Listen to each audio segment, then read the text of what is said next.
George Chung, who is chairman of Kross Border, joins us now as we discuss Mauritius as a third-party jurisdiction. Good morning to you, George. Sorry about the interruption. I don't know what happened to the line there. Perhaps we could begin by just talking about what are third-party jurisdictions before we talk about Mauritius's role. Good morning, Johannesburg. Well, third-party jurisdictions are better known as offshore financial centers. There are about 80 of them in the world. The famous ones are Singapore, Luxembourg, Hong Kong, which is a platform for entry into China. Mauritius has been used, continues to be used as a platform for investment into India. Singapore is the door of entry into the region of Southeast Asia. There are indeed 80 of them. They are better known as offshore financial centers. George, I was in Mauritius towards the end of last year, and I must say I was struck at how hard the country is working to make it easy for people to do business there. So, for example, visas not required. The foreign exchange restrictions are really limited. So what is Mauritius offering? And one of the points that they made, big picture, is that it's the gateway from Africa to Asia.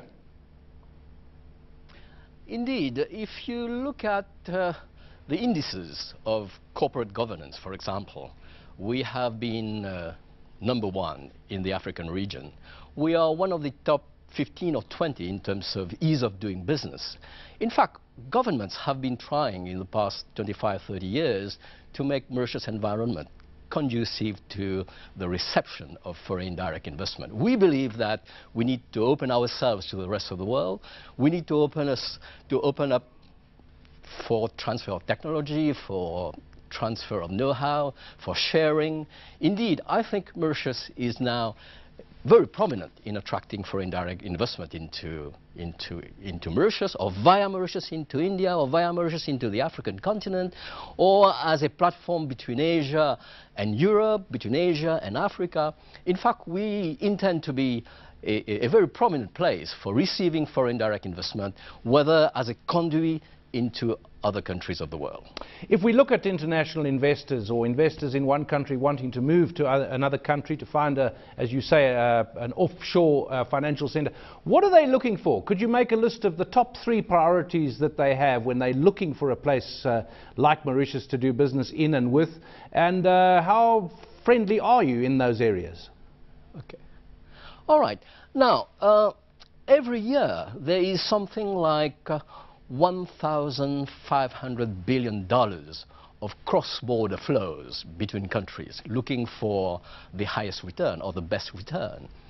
And these investments are risk-averse, let's say. All right? Not only are they looking for the best return, but they are also risk-averse.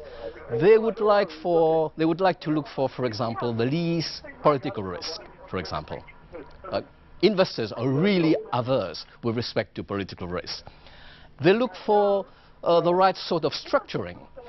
They would like to be efficient in investing their money.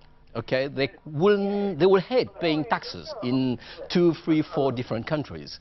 And if you structure your deals, suppose that an Englishman wants to invest in Cameroon, they would perhaps not want to invest directly because they wouldn't like to be taxed directly in Cameroon and in the investor country. And if the investor is looking for 10 different destinations, you can think that they wouldn't like to pay 20 times the amount of taxes. So they will choose something like Mauritius, a jurisdiction where they can structure the deal, where democracy is at its best, where there is continuity of government. It's all these criteria that the investor will take into consideration before deciding where to locate the vehicle. Presumably, George, you and in the past few years. Yeah, you have the skills required, and presumably that you're attracting skills as well. If this business is growing, you're going to need people to look after it.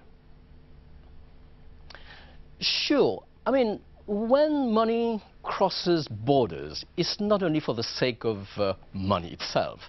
There are lots of upsides which accompany, let's say, if Shell wants to invest in some sort of location whereby there's a discovery of oil reserves. They come along with not only the money, but they come along with the knowledge, with the transfer of technology.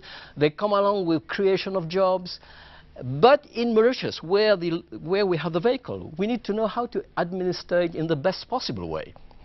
And in Mauritius, there are something like 150 management companies which can help the foreign investor in administrating the money in the best efficient way, so that the structure is done with the best cost in terms of fiscal cost, in terms of efficiency, in terms of cost of the accountants, cost of the structurer, and so on and so forth.